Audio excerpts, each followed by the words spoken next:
حضرت عباس خوبصورتی میں بنی ہاشم کے چاند تھے، لیکن کردار و فضائل اور شرف میں عالم بشریت کے چاند تھے۔ حضرت عباس علیہ السلام کی ذات سراپے حسن و جمال تھیں۔ آپ کا چہرہ ایسے روشن و درخشاں تھا کہ بنی ہاشم کے نوجوانوں میں آپ کو قمر بنی ہاشم کہا گیا، لیکن آپ کی اصل عظمت آپ کے باطن کے نور میں تھی۔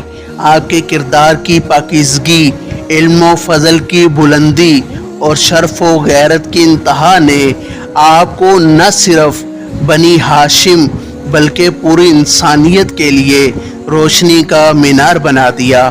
آپ نہ صرف جسمانی حسن کے پیکر تھے بلکہ وفا، ایثار اور حوصلے حق پرستی کے ایسے مظہر تھے کہ کربلا کی سرزمین بھی آپ کے کردار کی بلندی پر فخر کرتی ہے۔